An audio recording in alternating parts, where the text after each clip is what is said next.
የተከበራችሁና የተወደዳችሁ ተመልካቾቻችን ይህ የድሬዳዋ ቴሌቪዥን ነው። አሸዋ ሜዳ ነው።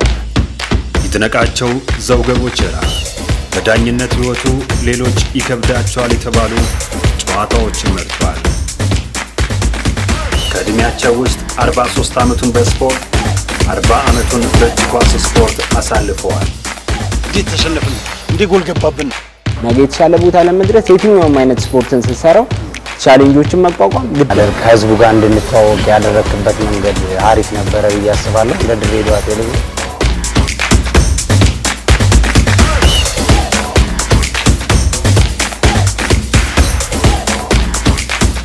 ሰላም ጤና ይስጥልን። የተከበራችሁና የተወደዳችሁ ተመልካቾቻችን በያላችሁበት የተከበረው ሰላምታችን ይድረሳችሁ። ሰላም ለእናንተ ይሁን። በያላችሁበት እንዴት ናችሁ? ይህ የድሬዳዋ ቴሌቪዥን አሸዋ ሜዳ ተጀምሯል። አሸዋ ሜዳ ባሳለፍነው ሳምንት ከይማም ጋር ቆንጆ ጨዋታ አድርገናል አይደል? ከወሎ ጋር። ዛሬ ደግሞ እንቀጥልና ጨዋታችንን እንግዲህ እናነሳለን ማለት ነው። አብራችሁ እንድትቆዩ በድጋሚ ጋብዛችኋለሁ። ይማም እንቀጥላለን። ባለፈው አንደኛ ክፍላችን ቆንጆ ነገሮችን አውርተናል። ክፍል 2 በዚህ እንጀምር። ከዛ ታላቁ ቡድን ድሬዳዋ ጨርቃ ጨርቅ ገባ። እንዴት ገባ? አጋጣሚው እንዴት ነበር? መኩሪያ ነበር አሰልጣኙ። ክፍተት ነበረ እዛ ኮተኒ ላይ ክፍተት በነበረበት ቦታ መግባት አለበት ብሎ ስራ አስኪያጁ አቶ ጌታችን የሚባልም ይፈልጉኝ ነበር ኮተን እንድገባ። ትንሽ መኩሪያ ያለ ደግሞ እኔ መግባቱን አልፈለኩም። መኩሪያ ያለ ከባቡር ተጣልተን እዛም ደግሞ ልንጣላ እንችላለን የሚል ነበር። ያው ግድ ጥሩ ቡድን ስለነበረው ኮተን እኔ ድሬዳዋ ውስጥ ማደንቀው በጣም እንደ ጨርቃ ጨርቅ ማደንቀው ቡድን የለም። ዳኛቸው ደምሴ ያን ሰውነት ይዛ ስንት ግብዳ የሚሆኑት ሰዎችን በቀላሉ ዳኙ በጣም የሚደነቅ ተጫዋች ነው። አሉ ብዙ ክለቦች የሚደነቁ፣ ግን እንደ ዳኙና እንደ ተካበ እኔ ቀልቤን የገዛ ተጫዋች የለም። እና ያው ግድ ነው አንድ አመት እዛው ገባው። ጥሩ በቃ እንደመራን ጨረስን። እና አሁን ጥሩ እንትን ነበረ። እንደገባው አውቶቡሳቸው እና እኔ ልንገናኝ አልቻልንም። አይ አልኩት እኔ በቃ አልኩት አንድ 2 ወር ምናምን ተጫውቻለሁ። ሳይክል ግዙልኝ፣ ማገዙልኝ ከሆነ መልቀቂያን ተሰሪያን ስጡኝ አልኩ። እንዴት እንደዚህ ሳይክል ነው የምትፈልገው? እሺ ተገዛልኝ ሳይክል። እሺ ከገንደ ቆሬ ኮተን በሳይክል ነው ለትሬኒንግ የሚሄደው። አውቶቡሱ አይጋ ነው የምትቆመው?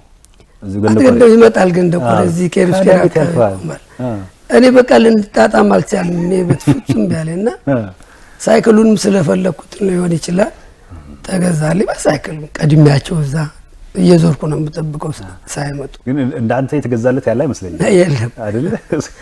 በቃ የተሟላ ፍራሽ አንሶላ ይሰጣል እዛ ስትገባ።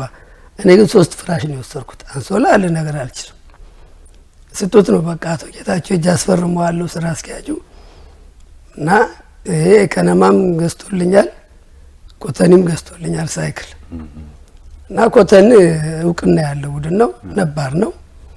ብዙ ማደንቃቸው ተጫዋቾች እነ ሲሳይ ዘነበ፣ እነ ሻውል፣ እነ ቡኔ በቃ አጠቃላይ ኮተኒ እኔ ማል ልበል በሙሉ ተከላካይ እነ ተሾመ ከኋላ ያሉት በሙሉ ጠንካራ ነገሮች ናቸው። ያው እኔ ተደራቢ ገብቼ ባስ ተጠናከረ። ምን ያህል ቆየ? አንድ አመት ነው። ያው እሱም ጋር ያው መጨረሻ አካይ ላይ ኮተኒ ሻምፒዮን ሆነን ወደ አዲስ አበባ ልንሄድ ካራማራ ነበር ያለፍነው። ካራማራ ያለን ግብዣ ጫት ማህበር ይወስዱን። ጫት ማህበር ግብዣ እንደዛም ሊጋበዝ አይገባም። አንድ ቡድን ምግብ ተበላ። ቢራው ልነግር አልችልም። በቃ የቢራ ሳያልቅ መሄድ የለም ተባለ። ጫተራ ታችኛው ማረሚያ ቤት በታች አካባቢ ያለው ጫተራ ውስጥ ጠጣን፣ በጣም ጠጣን። አሁን ምን ያመጣል አልኩና በቃ አልኩኝ። ከዛ እዛው ያሉ እነሱ በግሬ ነው እኔ ከዚራ ያመጣሁት። እዛ ትቻቸው ከዚራ መጣሁ። እዚህም ጠጣሁ። እዛ እያለ ነው እኮ ቢራ እንደ ልብ አለ እዛ። ከዛ ቀጥ ብዬ እንትኔ በቃ ረሳሁት፣ ሀሳቤ ሁሉ ተምታታብኝ። ሌሊት 12 ሰዓት ትዝ ሲለኝ ካራማራ የት ነው ያለሁት አልኩ። ካራማራ ነው ያለ ነው። አይ በቃ ሞቅታ ስላለ ነው ብዬ ሲሄድ የሄድኩኝ እንደማይቀበሉኝ ያውቃለሁ። ተካበ አበደ በፈለክበት ሰዓት ነው እንደምትመጣው ጥፋት ነው ተሳስቻለሁ ተካበ በቃ ምሳ ላይ ምናምን አለ ስትገቡ በየቤት መኝታችሁ ላይ የሚሄዱና የማይሄዱ አለ ተቀምጦላችኋል ሲባል ምን አስገባኝ እኔ አንዱን ያለው ስላወቁት መኝታ ቤት እጄ ወረቀት እጄ ከመወርድ በዛው ቀጥታ ወደ ቤቴ እና በዛ ምክንያት ከኮተኒም ጋር በዚሁ ነው የተቋጨው።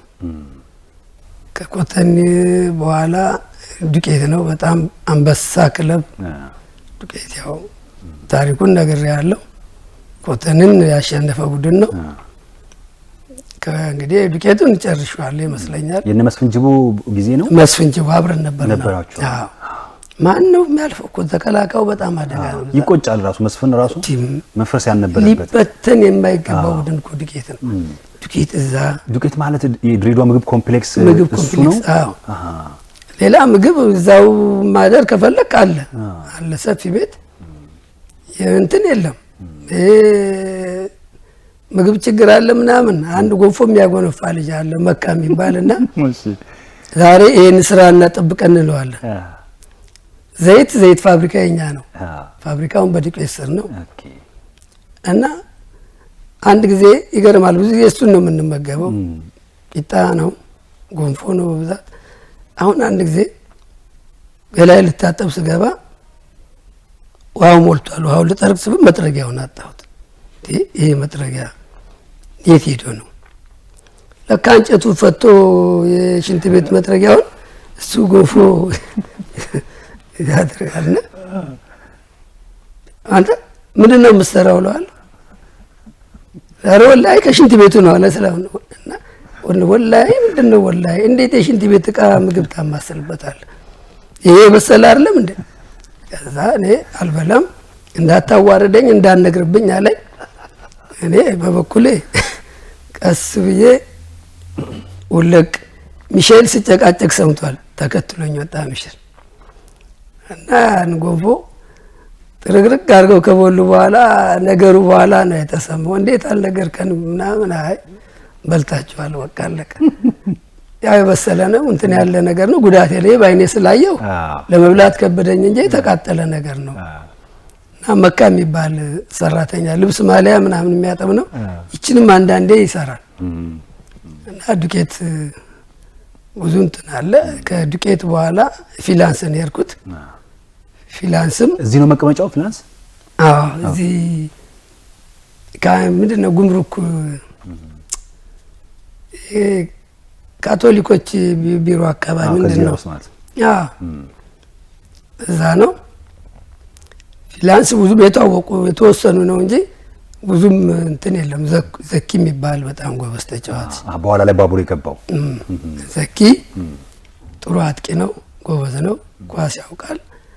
አላውን አላውቃቸውም እንጂ እኛ ፊላንስ አሁን እና ፊላንስ እንደኛ ናቸው። ሽፈራው የሚባል ነበር አሰልጣኝ እና ፊላንስ እንኳን ብዙም አይደለም ያው ክፍያው የሚወረደ ስለሆነ ብዙም የሚፈልግ የለም። ያው ትልቁ ክፍያ ያኔ 200 ነው። ትልቁ ክፍያ ያኔ ተካባቢ ያኔ 450 ነው የሚከፈለው። እና ትልቅ ክፍያ መጨረሻ ላይ የመጣ ቡድን ነው ለገራሚስ። እና ለገራሚስ ለመግባት እንትን ያላለ የለም። ግን አመቱን ሳጨርስ ማንም አይለቅም። ቅዱስ ሚካኤል 1 አመት በነፃ ያለምንም ክፍያ ተጫወኩ። ለምን መዘጋጃ ስራ ጀምሬያለሁ። ያኔ ደሞዝ 150 ብር አለኝ። በቃልኩና እንግዲህ ነገር ስፖርቱን በተው ስለሌለብኝ እዚህ እየሰራው ተፈቀደልኝ። በቃ እንተ ስራን ትሬኒንጉን ስራ በትሬኒንግ ሰዓት ስራ በጨርስ ሰዓትም ያስተሽ 1 አመት ነው 2 አመት ለቅዱስ ሚካኤል ከተጫወኩ በኋላ ለገራሚሶች መጥቶ በቃ አለቀ እንፈልጋለን እኛ ጋር ጀመር። አሁን እድሜ እየገፋ ነው። አሁን በኔ እድሜ የተጫወቱ እያቆሙ ነው። እነማ እየመጡ ነው እነ ጁንዲ እነ ምናምን ይመጡና እኔ እንደውም አንድ ጊዜ አስታውሳለሁ ከማጋ ነው ስንጫወት የሆነ ሄዲንግ ላይን ግጭት ተጋጨን። አባባ ቀስ ብለህ ተጫወት አለኝ። አሁንም ሌላው ደገምና ስንጋጭ እንደዚህ ሲለኝ አላስታውስም። ማንነታቸው ልጆች አዲስ ነገር አይ አባባ እየተባልኩ እኔ ኳስ መቀጠል አለብኝ። እሺ ልጄ ከዚህ በኋላ ለሚቀጥለው ዓመት ችና መታገሰኝ አቆማለሁ እና ለገራሚስ ያው ቃል ያገቡልኝ ምንድነው ክረምት ላይ አውቶቡሱን ካቻማሊ መጥቷል ትይዛለህ፣ ይሄን ትይዛለህ ቃል ገብተውልኛል። ደሞዛቸው ያኔ እነሱ 600 ብር ነበር፣ ጥሩ ነበር።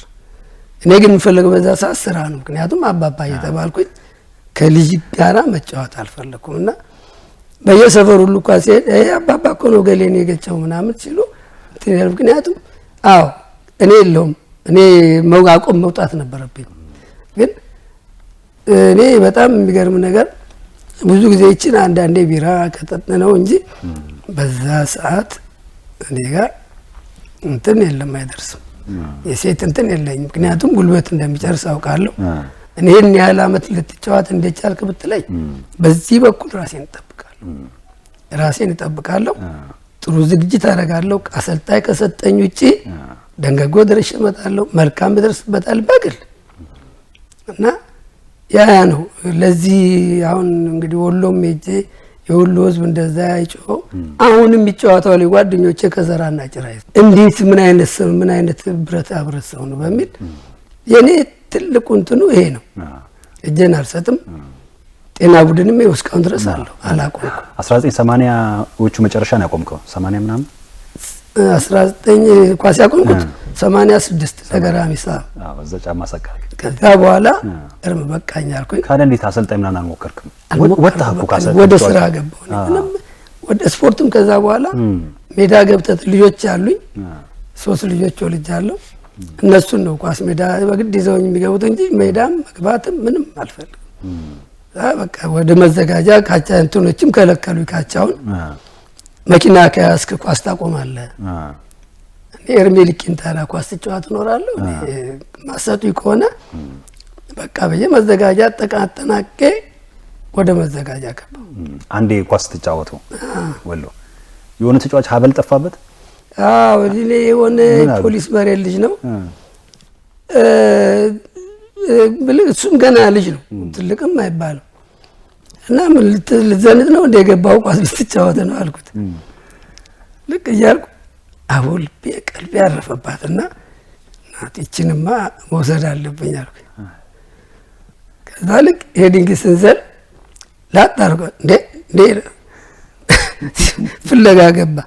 በኋላ ህዝቡ ወሎ አፍ ውስጥ ከቶታል። ወሎ አፍ ውስጥ ነው ያለው። ዳኛ መጣ። ምንድነው አለ። ምንድነው አልኩት። አይ አብል ሰው ዳርሰው ከጨዋታ በኋላ ይፈትሻል። እንትን ልፈትሻይ ነው አትችልም አልኩት። መፈተሽም አይቻልም። ውድድሩ ደግሞ ሰዓቱን እንፈልጋለን ይጀመራል። እኛ ቶሎ ብለን አስታውሳለሁ። መስጠት መመለስ ነበረብኝ፣ ግን ስለሰደበኝ ልጁ አብሉን አልመለስኩለትም። ያው በዛ ሰዓትም እንትን ስላልነበረ በየነ ወርቅ ቤት የሚባል ነበርና 25 ብር ነው ያንንም ያህል አብል የሸኩት። ግን እየታረከው እስካሁን እኮ ሚስጥር ነው ተመልካቾች። አፌ ውስጥ ነው እዚህ ውስጥ ከተትኳት። ለማውራት አልቻልኩም። ዳኛም ሲያናስም ሲያኔ በቃ በጀ ነው እዚህ እና ዳኛ መጥቶ ልክ ሲለኝ በቃ ይሄ ነው ብዙ መናገር አልቻልኩም። ከዚህ ከምላሴ በታች አድርጌያለሁ። አስታውቃል እኮ ምላሴ ምናምን እና እንደውም አውለ ተዋራን። ኢማም ትረሳለህ አብሌን ወስደህ ምናምን አለኝ ራሱ። አዎ ይሄ ገጠመኝ ነው። አሁን እንግዲህ ሌላ የማረሰው አንድ ጊዜ በከሬ ባቡር እያለን ነው ምድር ጦር ጋር ይጣላሉ በከሬ። እኔና በከሬ እዚህ ተጣልተናል እና አለም ሰገድን እስኪ ማምን ይዘው ወደ ሌላ ቦታ ሄድ ይለዋል። ማን አሰልጣኝ መኩሪያ። እኔና አለም ሰገድ ሌላ ቦታ ነበር። አለም ሰገድ ያለዛ ቦታ እኔ ሁሉም ስፖርተኛ የሚገኘው እዛ ነው። ካሌን ብዬ ጨቅጭቄ ይጀርኩት አለም ሰገድ እሺ አለ። ስንሄድ በከሬ ስፓልት ላይ ወርቋል፣ ደምቷል። ሆስፒታል ውሰዱኝ ይላል፣ ይጮሃል። ሄድኩና በከሪ አልኩት። ማን የመጣ አልኩት። ምድር ጦሮች እዚህ ሆቴል ውስጥ ነው። በእውነት ነው የምልህ። ስገባ የእኛም ልጆች አሉ፣ ተጫዋቾችም አሉ፣ መኩሪያ አሰልጣኝም አለ። ምንም መኩሪያ አልኩት። በከሬው እያለ እዛ ሜዳ ላይ ትጠጣለህ እንደ ቢራ እዚህ ምን ሆነ ነው አልኩት። ዝም በል ነው ያለኝ። ሌላውም ማነው አሚር ነው ማነው እሱም ዝም በል አለኝ። የምን ዝም ነው አልኩት። ማን ነው የመጣው? ተነስቶ መጣ። ረጅም ታሪኩ መንጀታ ነው ምናምን የመከረክ እኔ ነኝ።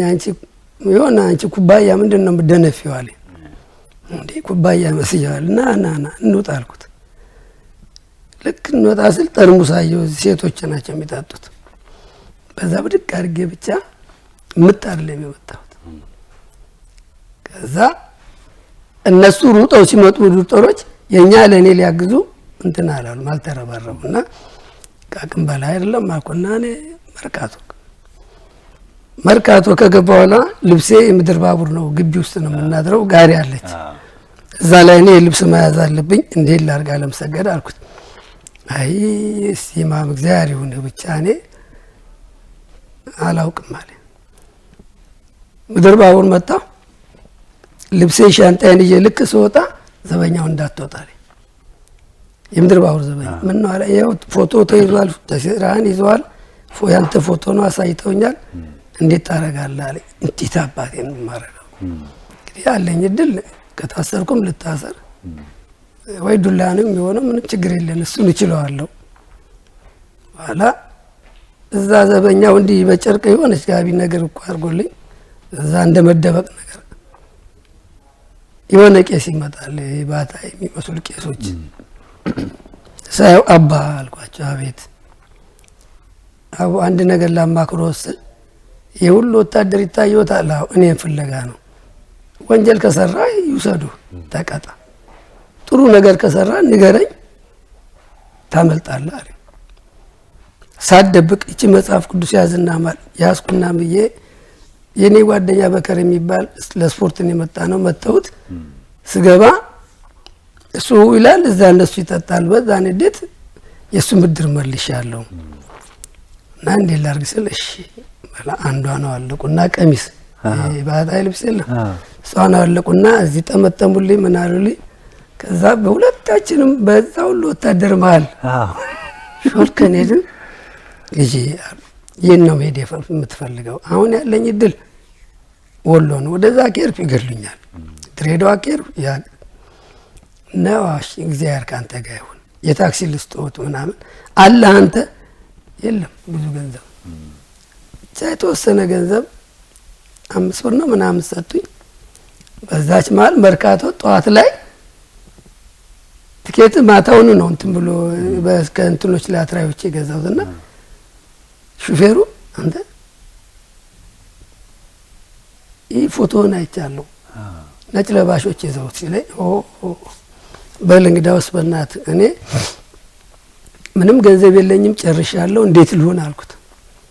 በቃ ሄድና ካራን አልፈህ ምናምን ኬላውን አልፈህ ጠብቅ፣ ከዛ ወዲህ ግን አደጋ አይደለም እኔ ልውጣና ውጭ ልጠብቅ፣ አንተ ከውጭ ይዘኝ ሂድ፣ እዛም ኬላ ላይ ስንደርስ እወርዳለሁ፣ እንዴት ይህን ሁሉ እችላለሁ በእግር ረጅም ነው አልኩት። እሺ አለ። እንደዛ እያደረግን እያቆራረጥኩኝ ሄድኩኝ። ከዛ ወሎ 3 ቀን ምናምን ሳይሞላ ውድድር ነበር እዚህ እነ ጌታቸው ገላሼ፣ ጌታቸው ስምረት በጣም ጥሩ ሰዎች ናቸው እና ብሔራዊ ውትድርና እንኳን በፍላጎት ገብቼ አይሆንም ብለው ያስቀሩ ሰዎች ናቸው እና ተነጋግረው እነሱ ከጀነራል ንጉሴ ጋር ሀረር ተነጋግረው በቃ ሪፖርት ያርግ ተብሎ አዲስ አበባ ገባና ሪፖርት አርጋሉ። ለምን ዋናው የጦር አዛዡም እዛ ማላ በቃ ምን ማድረግ አልቻልኩም። ገባው ምንድነው እንደዚህ ነው አንቺ ነሽ ከሌን የመጣሽው? ደነገጠ ሰውየው። አሁን ድሬዳዋ ሄደ ጀነራል ንጉሴ ጋር ሪፖርት አርግ፣ ግን 2 አመት እዚህ ትጫወታለህ። አይ እኔ ከዚህ በኋላ በቂ ነው ኳስ ይበቃኛል ምናምን። አይ ገና ልጅ ነህ ትጫወታለህ። ያልበዛ ብሔራዊ ትገባለህ። እሺ ያልኩ እንደዛ እያልኩ ብቻ ብሔራዊም እዚህ እንድገባ አይፈልጉም። ብዙ ጥሩ ተጫዋቾች እዚህ እንዲሄዱ አይፈለግም እና ያ አንዱ ገጠመኝ ነው። በተለይ ከዚህ ከአንተ ጋር ህይወት ሲነሳ ያው የደሴ ልጅ ነህ አማራ ክልል ግን ድሬዳዋ 43 አመት ባለፈው የቀድሞ እግር ኳስ ተጫዋቾች ማህበር ከደሴ ወሎ ከሚገኙ ቡድን ጋር ጨዋታ ሲያደርጉ በወጤ ስታዲየም የሚገርም አቀባበል ነው የተደረገልህ እና ስታለቅስ ነበር። አንተም ለምንድነው ግን 43 አመት ያልርከው? አዎ እሱ በጣም አጠያቂ ነው። እኔ በእርግጥ ነው ይሄን ያህል አመት አለመሄድ ትልቅ ስህተት ነው። እኔ ጓደኞች በእኔ እንትን በረሃ ላይ ስላለው እነሱ ወጣቱ ነው አገኛለሁ ብዬ ነበር የጠበቁት እና 43 አመት ሙሉ መቀመጥ አንደኛ የኔ ቤተሰብ ውጭ ናቸው። እዚህ ያለ የለም። አሁንም የቀሩት 3 ነው ምናምን ናቸው ውጭ እና አንድ የሆነ አባታችን እንትን አለ በሱ የተፈጠረ ችግር አለና ያ ነገር ነው ወደዛ የማያስመለክተኝ። አሁንም ባዶ ቤት ማንም የለም፣ ጠባቂ አንድ ዘበኛ ብቻ ነው ያለው እዛ ደስ እና አሁን እኔ በ43 አመት ሄጄ እንደገና ከ43 አመት በኋላ ሄጄ ይህን ነገር ማድረጌ ደወሉልኝ ውጭ አሉት። ሲደውሉ ማመን አቃተኝ። አክስቴ ልጅ ጋር በቃ ቤቱን እናሳድስላለን ግባ፣ እኛ ስማችን አስጠራ እንጂ የበደልከን ነገር የለም። አንተ ለድሬዳዋ እየተጫወክ ስምህ ወሎ ነው፣ እያስጠራ ያለው ወሎን ነው። እንደገና ደግሞ ያው የድሬዳዋ የደሴው ከንቲባ ጋር ያው እንትን ንግግር ከኔ የንጉስ ሚካኤል ልጅ ነኝ እንደዚህ ነኝ እና ከ43 አመት በኋላ መጥቼ ይሄን ጨዋታ መጫወቴ ለተተኪው ትውልድ 43 አመት በኋላ መጥቶ ከተጫወተ እኛ ምን ብለው ወጣቱንም ለቅስቀሳም ጭምር ነው። ግን ይሄ ሜዳ እንደዚሁ ነው ምናምን በየ ትንሽ ወቀሳ አቅርቤያለሁ። ስለ ሜዳው ጥሩ አልነበረም እና 43 አመት ሙሉ ምን ያዘብጥልኝ እኔ አላውቅም። በእውነት መልስ የለኝም። እኔ አሁን እንግዲህ እዛ ሀገር ብኖር ምን ያህል ልጅ እንደምሆን አውቀዋለሁ። እና አሁን የኔ ጓደኞች እኮ የሉም እኮ በእውነት እንደው ፈጣሪ በብዛት እኔ ጋር የተጫወቱ የሞቱም አሉ ያረጁም አሉ። አሁን እኔ 70 ደቂቃ 80 ደቂቃ ጤና ቡድን እጫወታለሁና በተፈጥሮ ጥንካሬ ያለ ብዙ ጊዜ ደግሞ እኔ አሁን እዚህ ሀገር ነው እንጀራ የለመርኩት እንጂ የገብስ ቂጣ አጃ ቂጣ በወተት በወጥ ማንኛውም ወጥ በቂጣ ነው ማለት። ቂጣ ደግሞ እንደማንኛውም ለስላሳ ድርቅ ብሎ መጣዱ ላይ ቃ ካለ በኋላ ያ ነው። እኔ አሁን ለኔ ጥንካሬ ይሄን ያህል አመት 68 አመት ቀላል አይደለም። አሁን መስከረም 2 ቢመጣ 69ኛ ነው። እንኳን አደረሰ አብሮ አደረሰ እና በእውነት ነው የምለው ይሄ ለኔ ብርታት ነው። ሰራለሁ፣ ስራም ስሰራ ቀልድ የለም። ገበሬ ማህበር አሁን 38ቱ ገበሬ እያንዳንዱ ኳስ ሜዳ አላቸው። የቀበሌ ሜዳ አለ እንትና አለ በቃ ትምህርት ቤትም ሁሉንም አሁን ሃይስኩሉን እኔ ነኝ የጠረኩት የዋናውን ስቴዲየም እኔ ነኝ ሌቭሉን ግን የጠበቁት። ይሄ ምንድነው ይችን ስፖርት በመቀሳቀስ ነው እንጂ እኔ አሁን ጥሮታም ወጣበት ዛሬና ዛሬ አይደለም። መቼም ማንኛውም ሰው ሲቀጠር እድሜ ቀንሶ ነው የሚቀጠረው። እንደ ማንኛውም ሰው ቀንሼ ነው የተቀጠርኩት እና ብዙ እንትን አለና 43 አመት አለመሄዴ ለኔም ህልም ነው የሆነብኝ። እኔ ደሴና ድሬዳዋ ብዙ ከተዘፈነላቸው ከተሞች የሚጠቀሱ ናቸው። የፍቅር ከተሞች ናቸው። የፍቅር ከተሞች ብዙ ነገር ያመሳስላቸዋል። ምናልባት እሱ ይሆናል እዚህ ድሬዳዋ ላይ ያቆየ አዎ ተመሳሳይነት አለው። ህዝቡ አቀባበሉ ህዝቡ ራሱ ከየት መጣ የሚል ህዝብ አይደለም እኮ ብዙ ቋንቋዎች አሉ። ደሴ ላይም እንደዛው ብዙ እምነቶች እንዲህ ድብልቅልቅ ያለ ህዝብ ስለሆነ አዎ በጣም እኔ በእውነት ነው አሁን ደሴና ድሬዳዋ በጣም ተቀራራቢ ብዙ ነገሮች አሉት። አንድ ምንን እኮ እዚህ ያስቀረኝ ደሴ ያለው ነው መሰለኝ እንጂ እኔ የኔ ያህል አመት ተቀመጥ ቀላል አይደለም። 43 60 በ76 የመጣ በ43ኛ አመቴ ነው የሄድኩትና ተመሳሳይነት ነገር ስላላቸው ተያያዥ ነገር ስለሆኑ እዛ የማየውም ህዝብ እዚህ ያለ ነውና አንድ ነገር ስለሆነ ለእኔ ከወሎ ወጥቼ እዚህ የተቀመጥኩም አይመስለኝም። ከዚህም ብቻ ወሎ እንትን የሚያልመስ ሁለቱም አንድ ነው ለእኔና ትልቅ ነገር ነው ለእኔ። አሁን ትልቅ ትውስታ ነው ያ ሁሉ ህዝብ በ43 ዓመት ታሪክ ሰምተው ነው እንጂ ልጅ ናቸው አላሳልፈኛሉ መንገድ ላይ እግሬ ላይ ጋሼ በ43 ዓመት ወጥ መጥተው እንደገና ለኔ ልነግራችሁ በሆቴል ውስጥ የምንገባበት ሁሉ ይሄ ነው ከ43 ዓመት በኋላ መጥቶ እንትን ያለው በጣም ነውና ስታለቅሰው ነበር አንተ?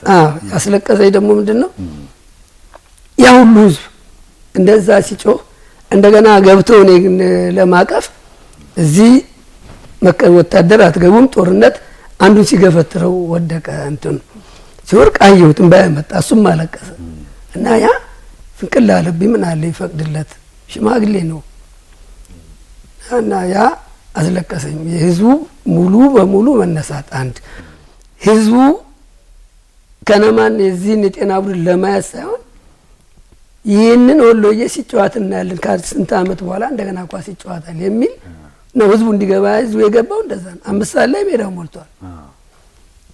እኔ በጣም ነው የገረመኝ።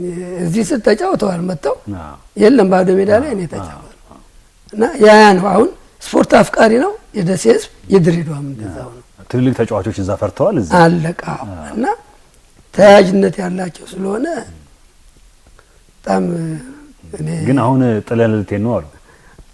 አሁን እንግዲህ ያው እዛም ያክስት ልጅ አለ አንድ ትንሽ ሰውነት የተጎዳ ነውና ከዚህ በኋላ ቤተሰብ ምናምን እዚሁ መቅረብ አለብን ነው እንግዲህ ያው ቃልም የተገባልኝ ነገር አለ። እግዚአብሔር እሱ ቢሳካ እግዚአብሔር ያድርግልኝ። ልፋቴም ነው ለፍቻለሁ። እሱም አለ አንተ ድሬዳዋ ተጫወቅኩ እንጂ ስሙ ወሎና ወሎ አሁን 43 ዓመት መቆየቴን እኔ አላውቀውም። እዚህም ወሎም ያለው ነው መሰለኝ እና አንዴ እንደው ሽራሮ የጦርነቱ ጊዜ ሲሄድ ለአንድ ቀን ከለከለኝ። አንድ ቀን አይቻልም ቀጥል ነው የተባልኩት። ወታደር ሆነ አይደለም ስንቅና ትጥቅ ይዤ እዚህ ያኔ ውጊያው በጣም እንትን ነበርና ከሁሉም ክልል አንዳንድ መኪና በሶ ተጭኗል፣ ስኳር ተጭኗል፣ ሽርት ተጭኗል፣ ሳህን ምናምን ኩባያ ጭኘን ሄድኩት።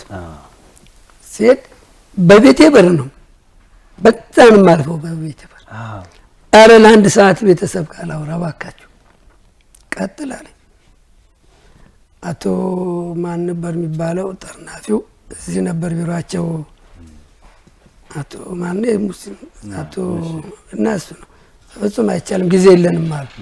ስለዚህ እዛ እየጠበቁን ነው እኛን ወደ ኋላ ያቀረነውና መድረስ አለበት ሲባል በቃ እንዱ ያለቀስኩ ሄድኩ። በቃ ድሬዳዋ ላይ ወልደሃል አብረሃል። እስቲ አውራኝ ቤተሰብ ባለቤት ስፖርት ላይ ምናምን? አዎ በጣም ስፖርት ትወዳለች። የተገናኘ ነው በዚህ በስፖርት ነው። እሺ እኔ ብዙ ጊዜ በግል አሰልጣኞች ክለብ ከምንሰራው ውጪ በግል እሰራለሁ። ያን ሰዓት አገኛታለሁ እሷን የጧጧት ብዙ ጊዜ እላለሁ ሁሌ እዛው እንገናኛለን። ልምምድ መሰራበት ቦታ? አዎ ስቴዲየም ነው የምሰራው። እሺ እዚህ ነው የምሰራው። ገንደቆሪ ቤት ስለሆነ ቅርብ ነው። እሷም በሌሊት እዛ አገኛታለሁ። በዛ በቃ እንዲሁ ማውራት መጫወት ነው ማለት ነው። አሁን እናትና አባቷ ወሎ አስተምረውኛል ባርክ። እሺ ወሎ አስተምረውኛል። ከ3 ዓመት ነው ምናምን አስተምረዋል። ሀረርጌ ልጆች ናቸው። ከቲታ እንደተመረቁ እዛ ነው የተመደቡት። እና አጋጣሚ ሁኔታው እንደ በቃ ይሄ ነገር እንዴት ነው እቺ ልጅ ወደ ኢማም ሩጫ በዛች ምን ያው ስፖርት ስለምትወድ ነው ምናምን እህቶቿ ወንድሞቿ ምናምን ይገባሉ ሁሉም አባቷም ይገባል ሜዳ። በኋላ ያው የማይቀረው ነገር መጣ። ተፋቀር እንግዲህ አሁን ከዚህ በኋላ እኔ እቺን ስፖርት የተወሰነ ቀን ከታገሽኝ ተጋብተን እንቀመጣለን። እቺን ስፖርት ላይ ያለው ግን ትዳር አላደርገውም እኔ የማይሞከር ነው አልኳት። ልክ 86 ኳሱን እንዳቆም 87 በቃ አሁን እናትና አባቴን አሳውቂ ደግሰን እንጋባለን። እግዚአብሔር አለኝ ከየትም ይመጣል ገንዘቡ አልኩኝ። ጠይቃት እንዴ አለ ኦኬ ነው ያለችው። ሄዳ እንደዚህ ብላ ስትልክ እንዴት ታገቢያለሽ? እኔ ሁሉ ያስተማርኩት ሰው አንቺ እዚህ የመጨረሻ ልጅ ነሽ፣ እዚህ መጥቶ የመጨረሻ እንዴት ይሆናል በሚል ምንም ማድረግ አልቻለም። ያው መጨረሻ ላይ ደግሰው እኔም ደግሼ ተጋባን። ሁለት ሴቶች አንድ ወንድ ልጅ አለኝ። እነሱ በቃ እነዚህን አፍርቻለሁ። ከዛ በኋላ ብዙም አልቆየን እሷና እኔ በ87 ተጋባን። 95 ላይ ተለያየን። እንደነገ አዲስ አመት በዓል ነው። ዛሬ ማታ ላይ ትንሽ አላነ ነገር ተነጋገርን። ትንሽም ጥሩ ያልሆነም ነገር ነበረ ቀደም ሲል እና በዛ ምክንያት ተለያይተናል። አሁን ልጆቹ እኔ ሁለቱ ትምህርት ጨርሰዋል፣ ዩኒቨርሲቲ ጨርሰው የመጀመሪያው ልጅ ስራ ጀምሯል። እቺ ሁለተኛው ነው እንትን ያለችው እንግዲህ እግዚአብሔር ካለ ያው አሁን ወሎ ላይ የገባልኝ አለ የእህቴ ልጅ ውጭ እንወስዳታለን። ውጤቷ ጥሩ ብቻ ይሁን ያለው ጥሩ ውጤት ነው ያመጣችው። አንዷ ወልዳ አግብታ አዲስ አበባ ነው ያለችው። በጣም ስለዚህ ሶስቱም ራሳቸውን ችለዋል። በቃ አሁን እኔ ነፃ ነኝ ማለት ነው። ጥሩ ወቅት ነው ጡረታ ያወጣሁት። አይ መጠሪያ ማግኘትም ትልቅ ነገር ነው በጣም። ስለዚህ አሁን ያለህበት ህይወት ምንድን ነው? አሁን ያው እንግዲህ ያው የስራ ከሌለ የእንትን ስራ የግል ስራ ሞልቷል። ግን ከዚህ በኋላ በዚህ እድሜ በኋላ ፊልድ የምሰራበት አንዴ አሶሳ፣ አንዴ ትግራይ፣ አንዴ ምናምን ይሄን አልፈልግም። ከተገኘ እዚሁ ድሬዳዋ ዙሪያ እና ይመስለኛል ድሬዳዋ ዙሪያ አካባቢ የሆነ ለአንድ አመት አግኝቷል ኮንትራት። እችን አንድ አመትን ብሰራ ጥሩ ደመወዝ እንደማገኝ ጥሩ አበል እንደማገኝ አውቀዋለሁ። ትንሽ እንደሆነ አሁን የምፈልገው ምንድነው ቅርስ ላይ የሆነች ነገር ወሎም ሄድኩኝ እዚህም ተቀመጥኩ የሆነች ራሴ የምንቀሳቀስባት ባጃጅ ወይ ፎርስ ምትሆን እንደዛ አላማ አቅዳለኝ እግዚአብሔር ካሳካው እንጂ በእርግጠኛ ነኝ አሁንም ቅር እያለኝ ነው። አሁን ወሎ ሜዳ ምን ምክንያቱም ቤቱንም ማከራየት እችላለሁ። እኔ ከድሬዳዋ ሜድ እኔ ያ ሞት መስሎ የሚታይ ከበደኝ በጣምና እውነት ነው። ትንሽ አሁን ምንድነው ደግሞ እኔ እንደሄድም እንዲያስገደደኝ እዛ አሁን እዚህ ብታመም አስተማሚ የለኝም፣ ብቸኛ ነኝ እና በጣም ትልቁ እንትን እሱ ነው። አይዞህ በርታ። ድሬዳዋን ስላገለገልክ በእውነት እናመሰግንሃለን። ታሪክ በጣም ጥሩ ነው፣ ብዙ ነው ታሪክህ። እኔ ብጨርስ የመጨረሻ የምትለው ነገር ካለ እድል ስጥ። ቆይ አንድ ተረሳች ተካበላ አንድ ጊዜ ለሐረርጌ ምርጥ ሄደን እና ይገርምሃል አገባሁበት እኔ እና እንዳገባ ያደረገኝ ራሱ ነው አለ ፎቶ ተዋት አለኝ። እኔ እኮ ከሱ በላይ ዘልያለሁ ስለኝ ጎንበስ ስል ለቃኝ ጭርፋ ትገባለች። አንድ ቡድን ናችሁ ለሐረርጌ ምርጥ ሄደን ኦኬ ያ በኋላ እንዴ ስማ አንተ አለኝ ኮተና ባቡር የተገናኘ መሰለህ እንዴ ሲታገ አዎ ምን ላድርግ እዛ ማግባት ካቻልኩ እዚህ እንኳን እናደረኝና ታዲያ እዚህ ሳገኝ ይግባላ አልኩት። የተከበራችሁና የተወደዳችሁ ተመልካቾቻችን ከታሪከ ብዙ ወሎ ጋር በሁለት ክፍል ያደረግነው ቆይታ የተመለከታችሁትን ይመስላል። አባይን በጭልፋ ነው እውነት ለመናገር ለማስታወስ ነው እንጂ ሁሉ ታሪኩን ለማንሳት አይደለም። ድሬዳዋ ብቻ 43 አመት በድሬዳዋ ፍቅር እዚህ የኖረ ነው። ከዚህ አልሄድም እያለ ነው። ቀጣይ ህይወቱ ጥሩ እንዲሆን እመኛለሁ። እንግዲህ ማገዝ የምትፈልጉ ካላችሁም ልታገዙት ዘንድ ጥሪያችንን እናስተላልፋለን። አሸዋ ሜዳ የዛሬው ዝግጅቱን በዚሁ ያበቃል። እንደተለመደው ሳምንት ደግሞ ከሌላ እንግዳ ጋር እዚሁ እንጠብቃችኋለን። ተስፋውን በየነ እንደ ሁል ጊዜው በካሜራ በዳይሬክተሩ ከኛ ጋር ቆይታ አድርጓል። በአሸዋ ሜዳ ስም እናመሰግናለን። የአሸዋ ሜዳ ዋና አዘጋጅ እኔ ፍቃዱ ክብራ ያለኝ። ሳምንት ከሌላ እንግዳ ጋር እንጠብቃችኋለን። ሰላም። የተከበራችሁና የተወደዳችሁ ተመልካቾቻችን ይህ የድሬዳዋ ቴሌቪዥን ነው። አሸዋ ሜዳ ነው። ይድነቃቸው ዘውገ ቦቸራ በዳኝነት ህይወቱ ሌሎች ይከብዳቸዋል የተባሉ ጨዋታዎችን መርጧል። ከእድሜያቸው ውስጥ 43 ዓመቱን በስፖርት 40 ዓመቱን በእጅ ኳስ ስፖርት አሳልፈዋል። እንዴት ተሸነፍን? እንዴ ጎል ገባብን? ነገ የተሻለ ቦታ ለመድረስ የትኛውም አይነት ስፖርትን ስትሰራው ቻሌንጆችን መቋቋም ከህዝቡ ጋር እንድንተዋወቅ ያደረክበት መንገድ አሪፍ ነበረ ብዬ አስባለሁ። ለድሬዳዋ ቴሌቪዥን